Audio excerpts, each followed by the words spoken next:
constitutional oversight responsibilities to question you about your department actions you hide, often with the help of congressional Republicans.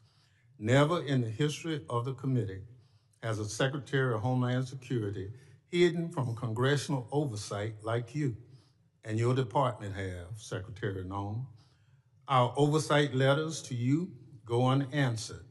You owe us by extending the millions of Americans who sent us to Congress as their representatives a response to over a dozen letters. Your predecessor came before this committee regularly under administrations of both parties, but under President Trump, you and other department officials have rarely shown their faces at committee hearings. In the first year of President Biden's term, his administration made 28 appearances before this committee. 28. Under President Trump, DHS officials have appeared only 3 hearings before this committee, just 3. You, Secretary Noem, have appeared before this committee just twice. That's fewer appearances than your predecessor, Secretary Alejandro Mayorkas, who Republicans lambasted for not coming before the committee more often. It's interesting how my colleagues on the other side are now. Secretary Noem, I'll give you one thing. You showed up today rather than throwing a civil servant under the bus like Director Patel did. But you have systematically dismantled the Department of Homeland Security, put your own interests above the department, and violated the law. You are making America less safe. So rather than sitting here and wasting your time and ours with more corruption, lies, and lawlessness, I call on you to resign. Do a real service to the country and just resign. That is, if President Trump doesn't fire you first. I yield back. Gentleman yields back. Other members of the committee are reminded that opening statements may be submitted for the record. I'm pleased to have a highly distinguished panel of witnesses before us today. Pursuant to Committee Rule 8C, I ask that the witnesses please rise and raise their right hand.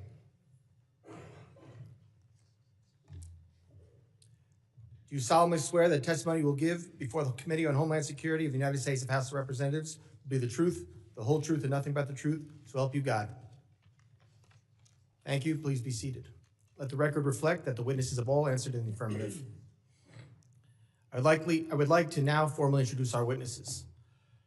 First is Ms. Kristi Noem. She is the Secretary of the Department of Homeland Security.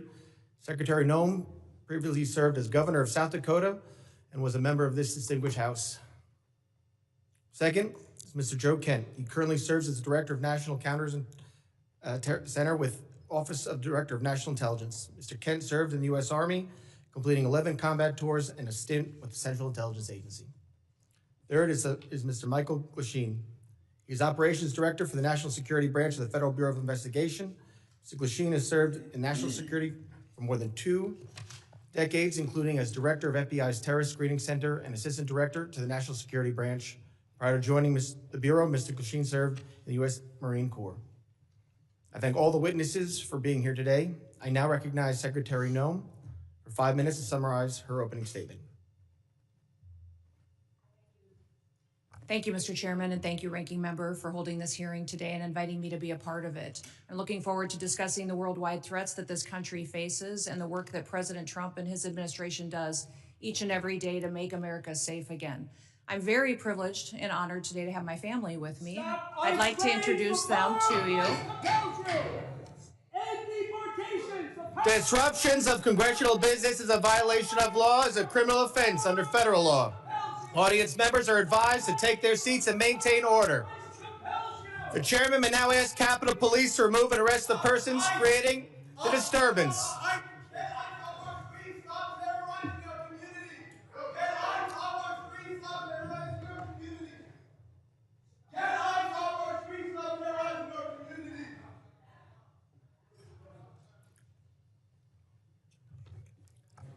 Secretary may continue. I'll continue.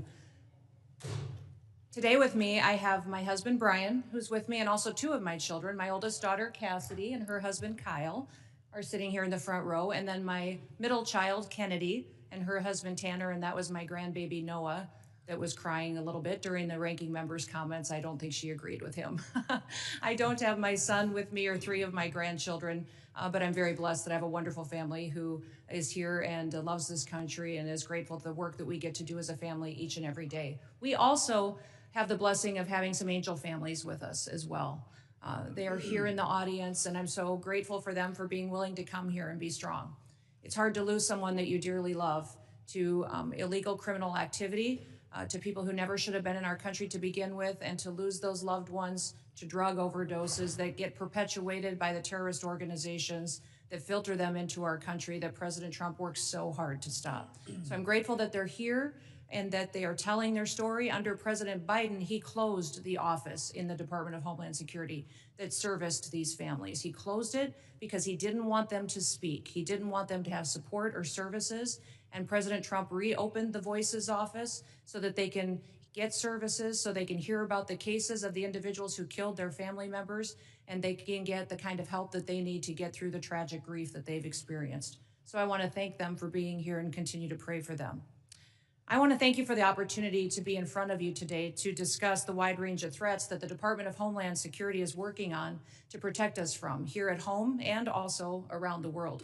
Just 2 weeks ago, the day before Thanksgiving, a terrorist shot two of our National Guardsmen in Washington, D.C., killing Sarah Beckstrom dead, and Staff Sergeant Andrew Wolf is still fighting for his life. Fortunately, we've had some really good news about Andrew recently, and he had the opportunity to stand up and is a miracle, and we're so grateful for his family for being so strong. We continue to lift him up and pray he has a full recovery. The terrorist who shot them was an Afghan national who entered the United States under Operation Allies Welcome. The same week, we arrested another Afghan national who came in under the same program. He was planning to carry out a bombing in Fort Worth, Texas. And just last week, just miles away in Washington, D.C., we arrested another Afghan national who also came in under Operation Allies Welcome. That individual provided support to the Islamic State of Iraq and ISIS-K and weapons to his father, who was a commander of a militia group in Afghanistan. Those are only a handful of the challenges that we face and the threats that the Department of Homeland Security stands against every single day. Under President Trump's leadership, DHS is securing our borders, we're restoring the rule of law, and we're protecting the homeland. DHS is eradicating transnational organized crime and the stopping of deadly drugs from continuing to be funneled into our communities. We're ending illegal immigration, returning sanity back to our immigration system, and we're defending against cyber attacks against our critical infrastructure. We have sent a strong message to criminal illegal aliens that we will find you, we will arrest you, and we will deport you. Our message has resonated to over 1.5 million illegal aliens who have gone home on their own voluntarily.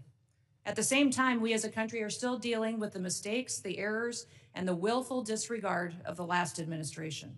For 4 years, the Biden administration allowed millions of people to come into our country illegally. Millions more in our country were exploited and were brought in under parole programs without even basic vetting. As a result, we've seen terrorist attacks and heinous crimes committed against American children and families by criminal illegal aliens and violent perpetuators who should have never been allowed into this country in the first place. Transnational organized crime groups, including Mexico's Sinaloa, New Generation Jalisco, and other drug cartels, they cause chaos and they harm American interests. Our critical infrastructure faces a perilous landscape, largely driven by the impact of cyber attacks from bad actors and cyber criminals. American citizens are increasingly under threat from assassination attempts, intimidation tactics, and violence perpetuated by our adversaries, radical Islamic extremists and domestic extremists. These bad actors seek to undermine our public trust. They instill fear in Americans. They destabilize the institutions that safeguard our national security. The United States is preparing to host several major public events in 2026, most notably the FIFA World Cup and the celebration of the 250th anniversary of our Declaration of Independence. These large-scale events will be potential targets for a range of bad actors, and they come with an increased level of risk. DHS is using every tool and authority we have to ensure the safety of U.S. citizens and our visitors can enjoy next year's events. Radicalized domestic violent extremists and lone actors are a concern, and intentional targeting and murderous attacks on ICE agents in Texas, parishioners in Michigan, and 2 National Guardsmen here in Washington, D.C. are just some of the acts, the despicable examples that unfortunately are becoming too common. These threats underscore a clear need for security strategies that counter both large-scale and individualized attacks. We will remain alert in our mission to protect this country. We will protect our citizens. And as we enter into a historic year, America will be on the world stage. Our economy faces challenges from anti-competitive and illicit foreign economic practices that hurt the prosperity of all Americans. Those include economic espionage, intellectual property theft, and customs fraud. Illicit front companies often abuse the visa system to acquire sensitive U.S. equipment, information, and technology. Economic security is national security because a country that cannot feed itself, can't fuel itself, and cannot provide for itself cannot possibly defend itself. Under President Trump's leadership, we will continue to protect American interests and bolster American economic power and technological innovation to further growth and prosperity. The American people depend on the Department of Homeland Security to remain vigilant, agile, and responsive. We will never yield, we will never waver, and we will never back down. Thank you for the privilege to be with you today, Mr. Chairman, and I look forward to your continued support of the work that we do. I yield back. Thank you, Secretary Noem. I now recognize Director Kent for 5 minutes to summarize his opening statement.